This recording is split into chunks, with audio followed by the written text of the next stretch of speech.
Greetings and welcome back to smartwatchtics.com, and especially to my long-term viewers who come in to see the Android smartwatches. I know, those are the best ones ever, and we've got not just a brand new LOKMAT smartwatch, the APPLLP4 Pro, but the first ever really Android 11 based smartwatch, and we're going to run it through its paces. First of all, going to tell you, if you like this one, you can pick it up directly from the LOKMAT APPLLP official store on AliExpress. Got a price range in here, and of course we got coupon discounts, and hopefully I'll have another stackable one in the show notes for you. Price range includes the basic watch and charger all the way up to a little dock unit that you're going to see, a power bank. But in general, like I said, it's an Android 11 sports fitness tracker, GPS, Wi-Fi, all the other typical things we've seen. In terms of its size, I figured I'd print this out for you. It's thinner than they used to be. They were 16, 17, 18. It's down to just under 16 millimeters.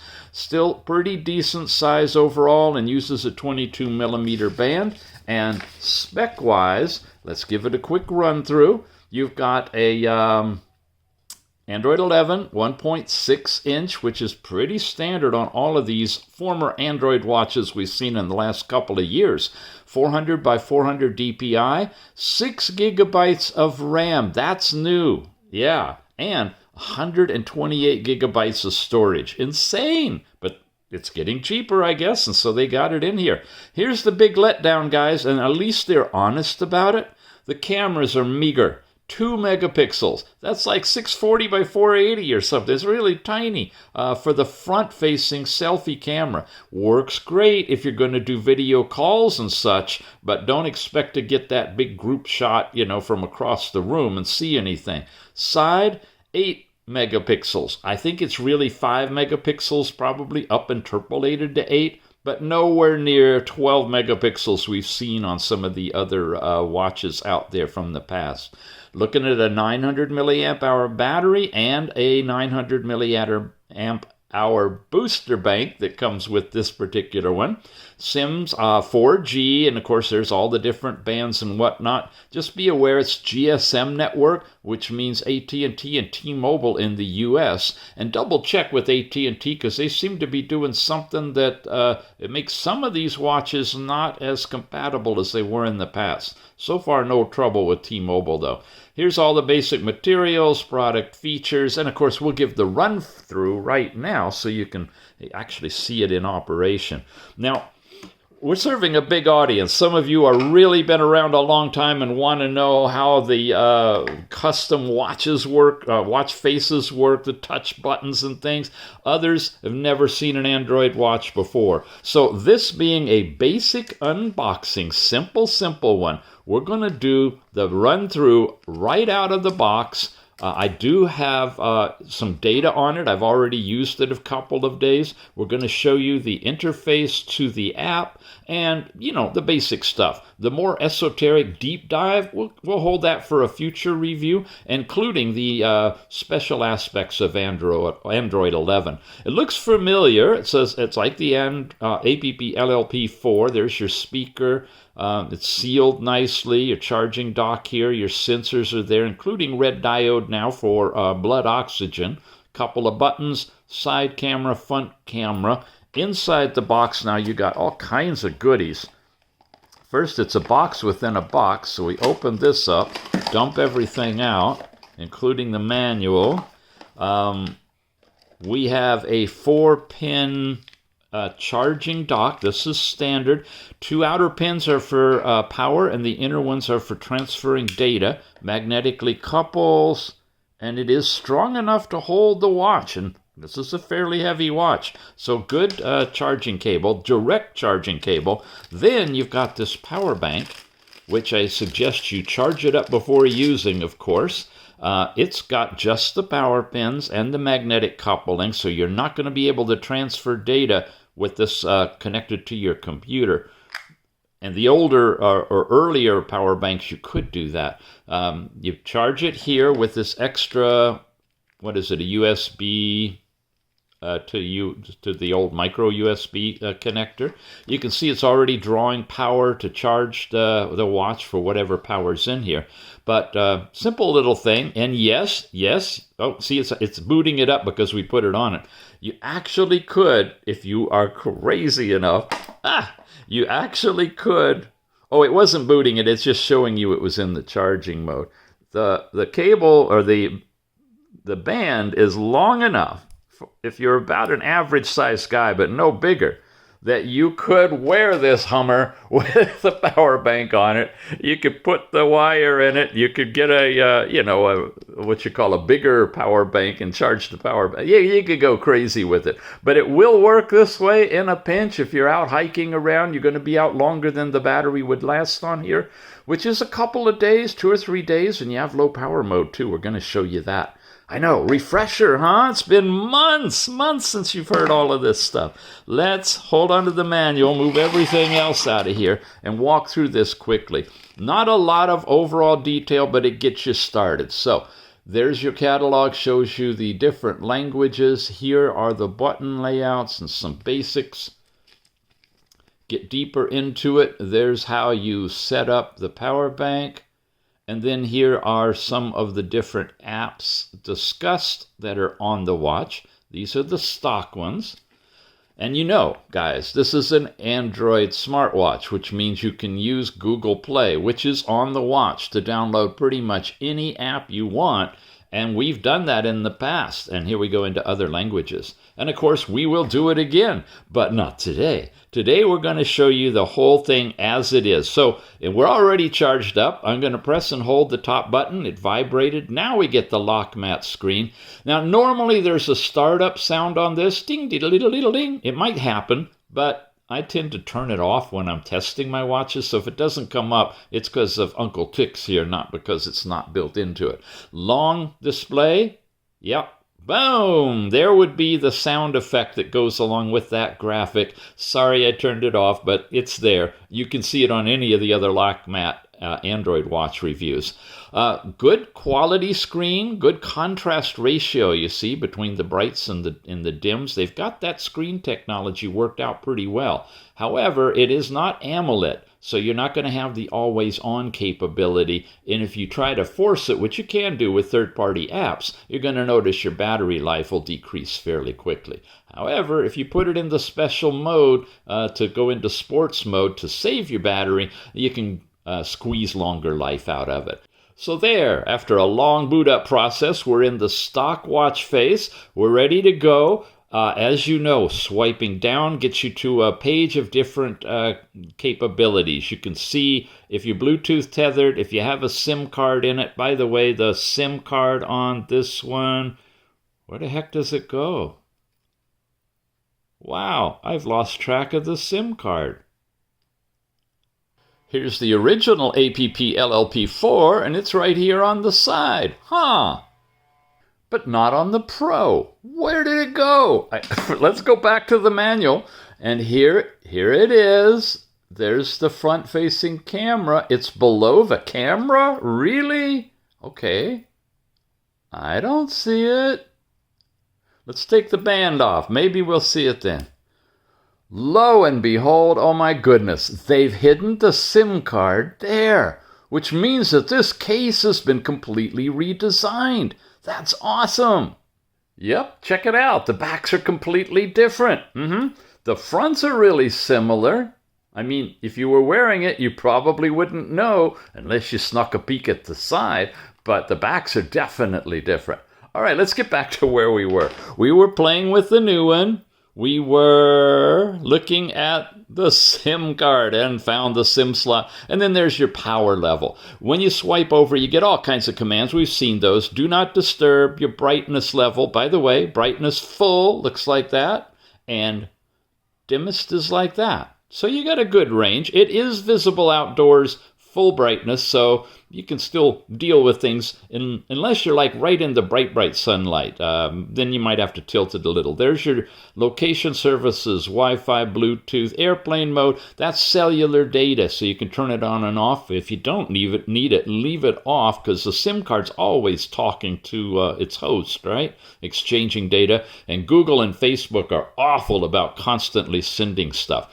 This is the system mode. We're in 4G. We're going to show you, after you've seen the apps in the app drawer, what happens when you activate this. And then this is a little cleanup thing. Never really knew what that did, but it looks fun, doesn't it? And that's it. You have those 4 different things here. So I generally leave it over here, actually in this one, because it's easier to swipe up and change things.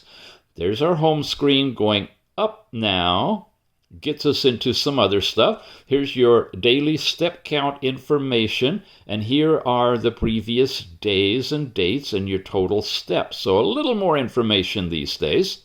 Come over one, you've got a music player. You can play the onboard music, and you can adjust the volume levels. Well, maybe once it's going. And 128 gigabytes, you can put a lot of music in here. Come over one more, you get the weather in your area, if your GPS is on, if you've got it all connected, if it's interrogated your location, it'll tell you everything. And it hasn't changed from previous ones. And that's it for these 3.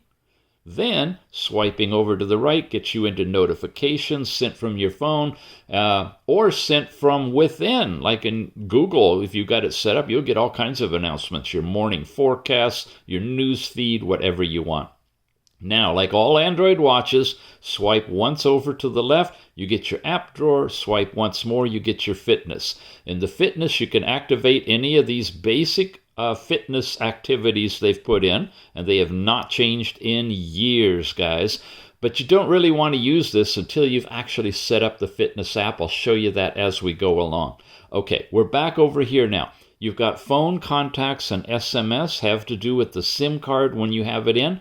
No, it's an unboxing. I'm not going to put a SIM. I'm not going to test the network. I'm not going to see what the data rates are. We're not going to test the speaker and microphone another day. We're just going to look at the installed basic apps.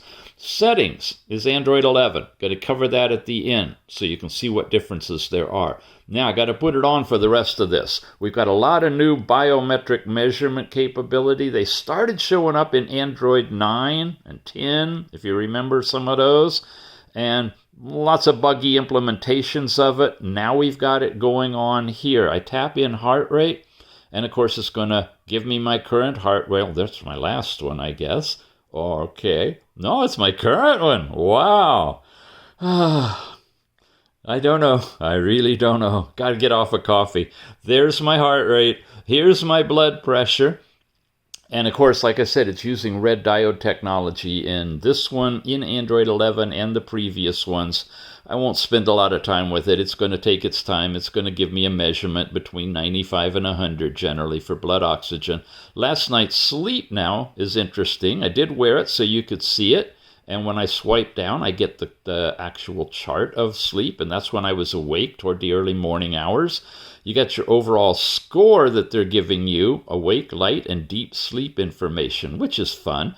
By the way, back in blood oxygen, do we have any kind of additional stuff? Yeah, we did. There we go. There's my hourly reading. Although if I have it off, it's just going to give me a flat 95, it looks like. So if you see it stuck around 95, 94 maybe, I don't know. That's just its nominal reading. It's not giving you 0, it appears. Was there anything else in heart rate? We should explore these. Sure, look at that. I'm sorry, I missed all that. There's the heart rate. I had it off while I've been playing around with it. Put it back on. There's the highs and lows, last time, and so forth. So all of that stuff is showing up. Then you got your breath training, which is easy to do thing where you can just start. And on this one, it has to determine your heart rate first, and then it'll let you do the exercise once the heart rate is up there, and then it's going to report your change in heart rate afterwards. Kind of fun. You got a basic browser. I would recommend you install Google Chrome if you would like. It's a little bit better, of course, because it's a Google product once you got yourself registered and set up. But it's a basic browser that you can use. Our cameras. Come into this, and now it's got my side camera turned on. Like I said, it was claiming it to be 5 megapixel. I can't do my hand and my button at the same time easily with one hand. Usually I'm holding it. I can turn it around now. Oh no, I can change from video to camera. Here's where I can turn it around. This is the only time I get to see you guys on here. Hi! And I get a picture there too. So I'm going to come in here, show you the pictures, show you... you can't get the detail from the pictures, but you can actually see them. I mean, they're visible, but they're nothing really great. We're going to go into Gallery and show you the actual pictures and the details. So here we go.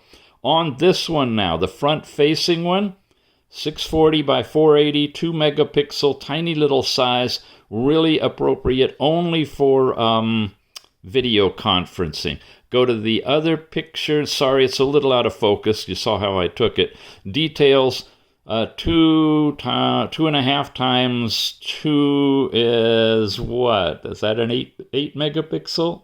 Okay. Anyway, you multiply those together. That's your total pixelization, and you can calculate what it's giving you. So, as they advertised it, it is a pretty limited cameras on this watch. There are better ones on lots of previous Android watches. If you're buying a watch for camera use, I recommend not this one or any of the other new ones that have dumbed these cameras down to under 5 megapixels. Really sad.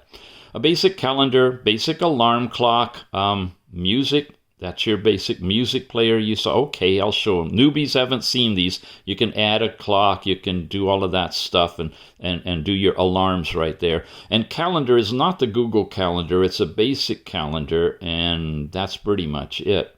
You've got a little sound recorder on here. You can start recording and play it back. We test that sometimes, but I've noticed that the volume in all of these stock recorders is really, really low. And you guys think that's all the louder the watch is, so I'm not even going to mess with that anymore.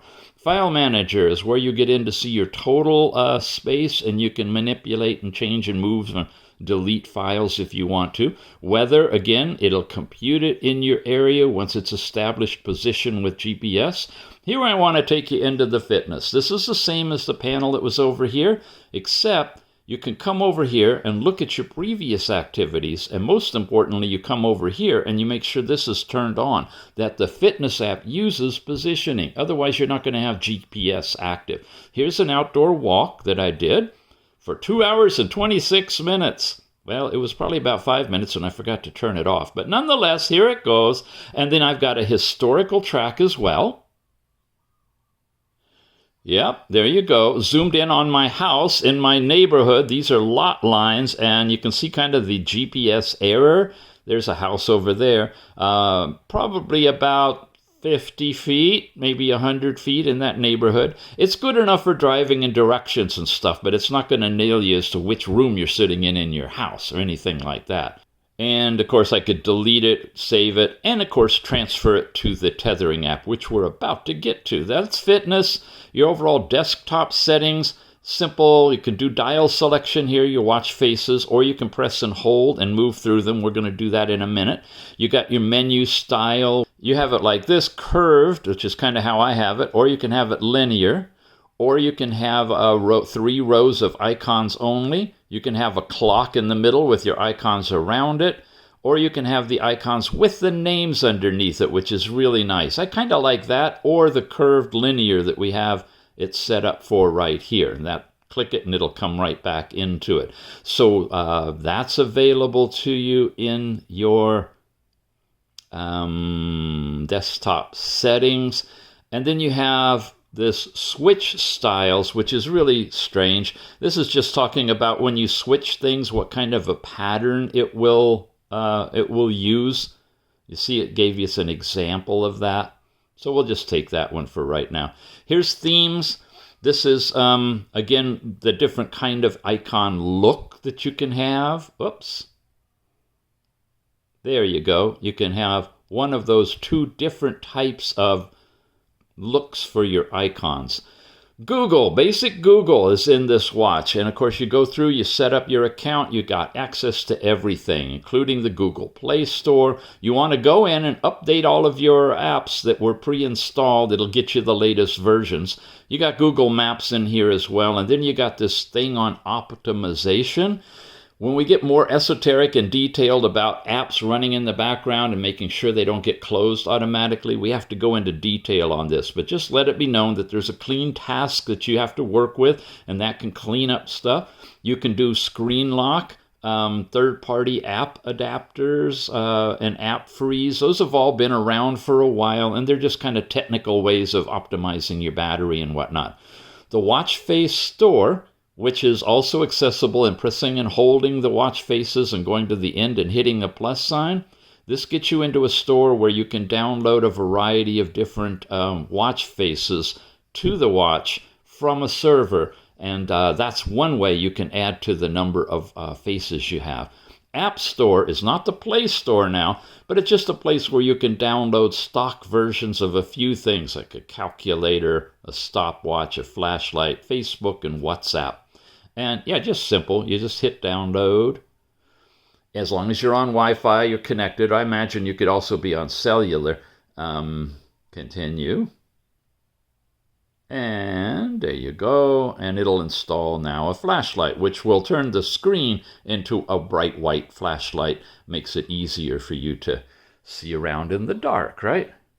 On and off, and that's it. And it'll be putting it in the app drawer. You'll see that probably about right now. Let's bail out of here.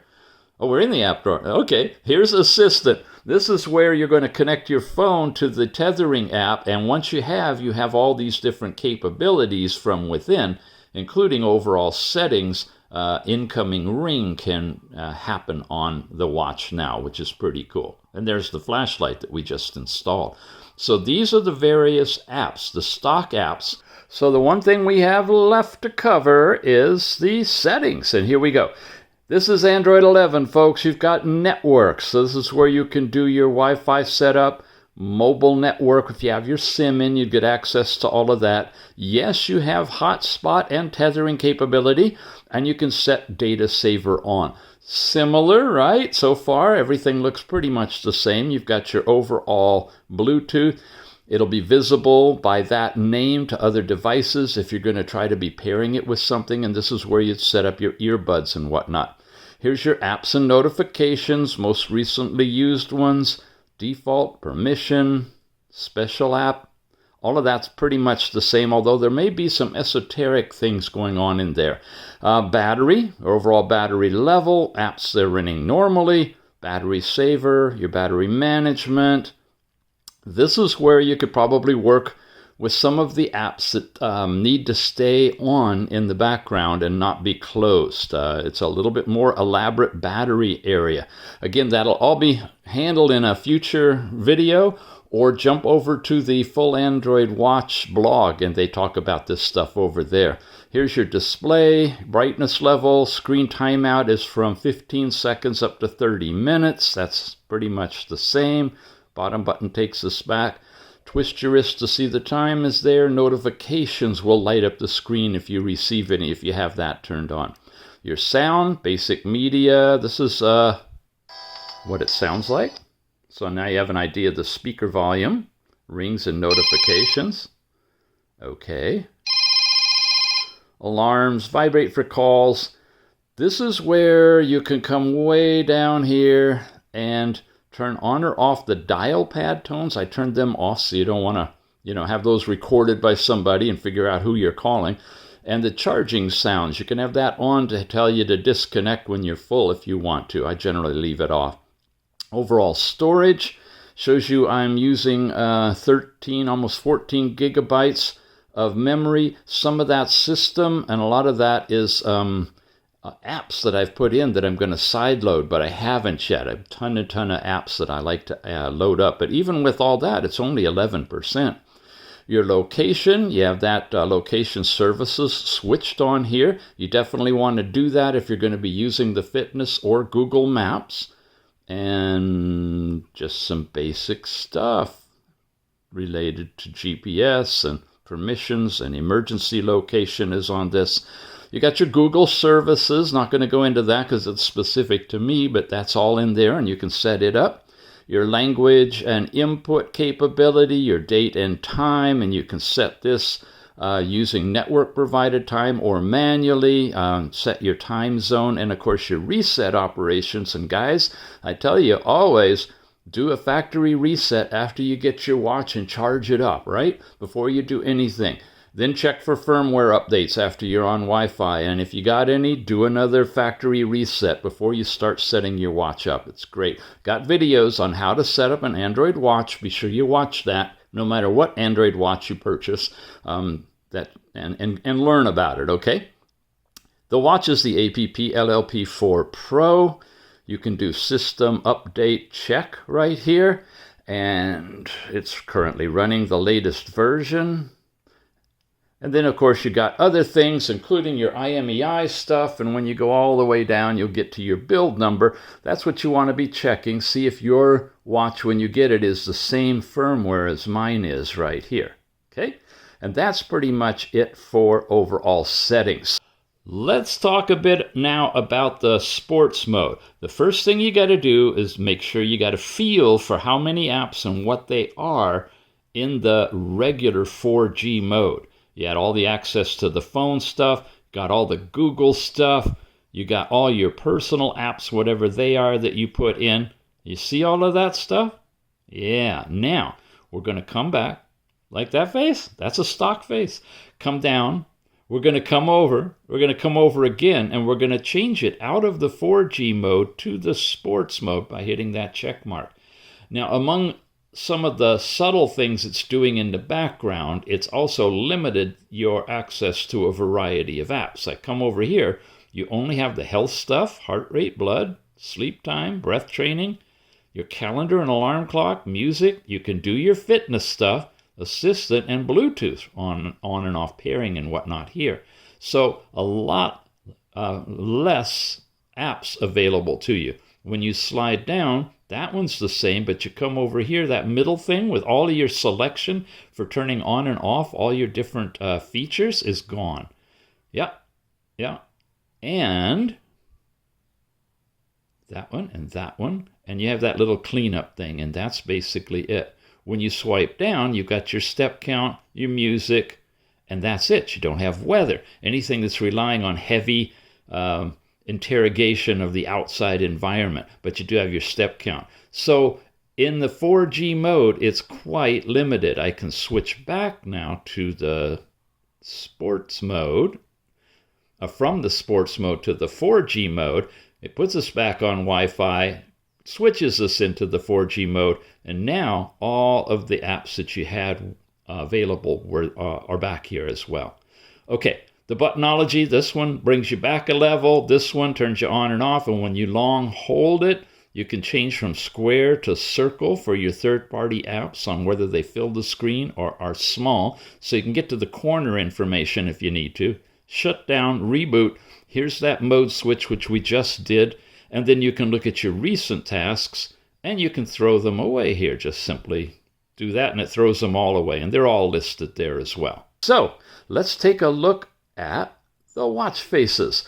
This is the stock one. We only have stock faces in here, so I'm going to page through them. This is one that has active button technology. So if I press that, I can go into my phone calling. If I press that, I can go into my fitness. So it does show you that you can actually do active button watch faces on here as we have in the past. No change there.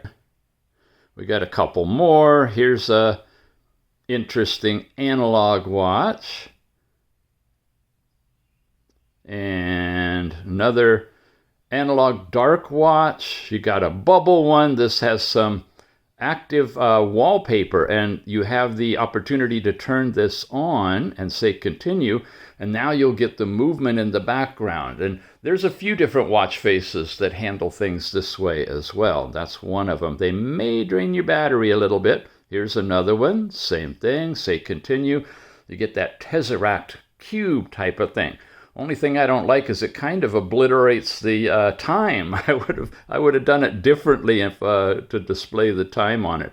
These are static images. We've seen those a lot. They're just time against a picture. Here's a circular one. We've seen that one. This is a nice analog one. Now take a look. You haven't really checked the watch out. This one goes well with this particular watch, in my opinion. Nice implementation. And here's another one.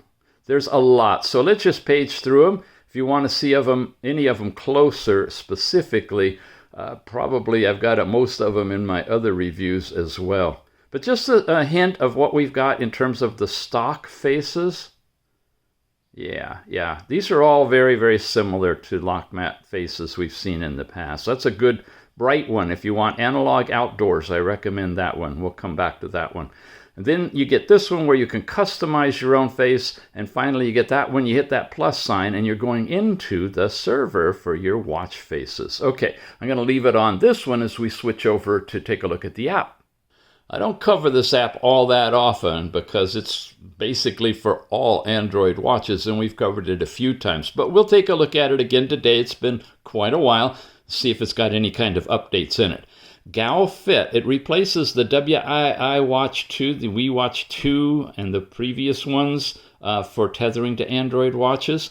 We're in the Google Play Store, or you can use the link in the show notes to get there. When you got it all set up and head over to it, you're going to pair it with your phone, and that's not hard to do. You go in and get the QR code on your watch. You say add a device. It'll give you the little scanning thing. You scan them, you pair them, and you're done. Once it's connected, it's going to show you the power level and everything, and it should connect automatically after you've set it up the first time. So let's look at heart rate. We come back into here now, and I'm going to go back to yesterday. Here we go. I've got some heart rate data here. Now, I'm not able to move that or touch it to see any of the data. I can put on a heart rate limiter, and I can set what my maximum limit would be. And then you got heart rate monitoring, where you can start it right now and get a live heart rate from it. These are some enhancements. Here's your heart rate range. And again, this was yesterday. Here's today there. Now it downloaded and put the data in here, and that's from midnight to forward, and that's where we are right now. Again, I wish I could slide it and show you details at a specific time, but we don't have that flexibility. You can go week and month and year in here as well. That's heart rate. Here's your basic step count, total steps for today. And I think I have to leave it again. There's my steps from yesterday, and I'm going to come back to today, and there you go. These are the times within the hours that I took steps from midnight to currently in the early afternoon. Distance and consumption or calories burned are shown down there. Weight, this is something that you put in yourself, and you can adjust it. You can determine your ideal weight. This is not maintained by your watch at all. Last night's sleep time, here we go. Again, it's not showing up, but I'll go back. I didn't have it that night, but I did wear it the night before. So here's an example of some sleep information. Total sleep score. Not sure how they compute that, but you get one. And then the breakdown of percentage time that you were in the different zones. And now come forward to today and see if I got last night's sleep. There you go. And there's that big time I was awake for a couple of hours, and I'm not able to touch it to see the exact time. That would be something I would think is easy to add, and pretty much all the fitness apps do that. Don't ding it against LOKMAT. LOKMAT and all of these watch companies making Android watches depend on one source and one source only for this app and app support. So they're really going through the middle of an hourglass when it comes to this app. No matter what Android watch you get, you're going to have the same limitations. Not so in the fitness world. That's great that they have different apps. Here we go in the blood oxygen. It appears to be taking it every hour. And like I said, if you're not wearing it, or it's not getting a accurate reading, it's just going to give you a blanket reading on there. Otherwise, it should have a little bit of variability in it. Here's today. Didn't have it on until I started in on the reviews. Now I'm getting a higher reading. I'm not sure I'd trust the blood oxygen on this one. I haven't seen it dip significantly, and it's just a one-time shot. And your blood oxygen, if like you're snoring at night or something, you need to catch it within a ideally a 1-minute window, but at least a 5-minute to 10-minute window, not once an hour. That's all you got on the fitness stuff here. Then you can come over to store, and this is where you get access to watch faces. I'm not sure if they're the same or different from the server, but you got a bunch of watch faces here that you can download from the app to the watch. And I highly recommend you use this because it looks like you can see a lot of them clearer, faster, and access them to transfer over through Bluetooth. Here's some new ones, and you just pick one and install it. We'll do that, and I'll show you that one at the very end. How about? So that's it for the dials. Then the last thing is about, and this is about us, the people behind GoFit, and notice it's a real early version. You can visit the forum when you come here now. It's shooting you over to the full Android Watch forum. So this is a great way to get into it. You can set up an account and log in, and you can read all about the different stuff. For example, there's already 357 posts related to Android 11 on smartwatches like this one.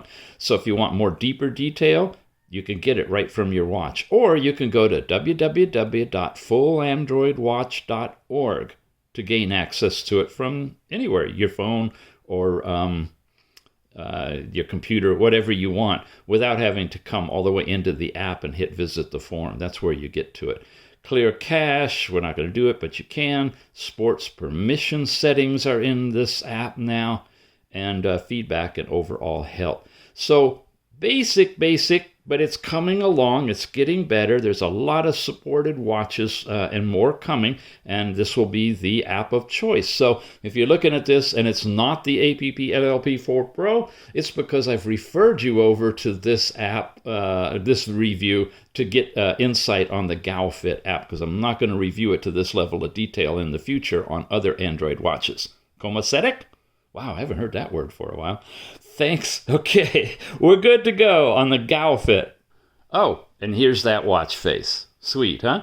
Let me give you a wrap-up on this one. I like it. It's smooth. It seems functional. The large amount of RAM makes it very smooth and easy to operate. In general, it's a basic Android watch. I don't see that much significantly different with it. With running Android 11, if there are differences, it's subtle. I'm very disappointed that they've dumbed down the cameras at almost as a turnoff for me. But, you know, if you're not going to use the cameras, it does a lot. I really like the redesign of the case and how they've moved the hidden SIM card up to the top.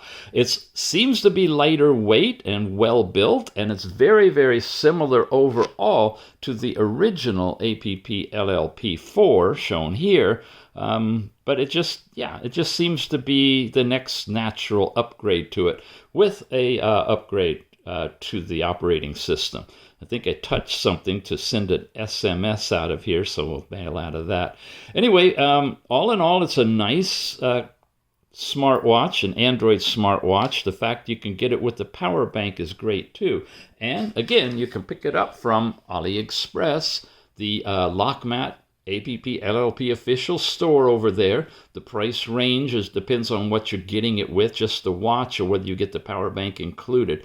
It's a full-fledged 4G capable watch, and it's using 6 gigabytes of RAM and 128 gigabytes of storage. So it could pretty much do anything you want to throw at it. That's it for today. Hope you enjoyed it. Yeah, I know there's a lot we didn't cover. It's just too much in an introduction. So hopefully we'll be back with more info and go a little bit deeper. Till then, we'll see you again soon. Thanks for watching.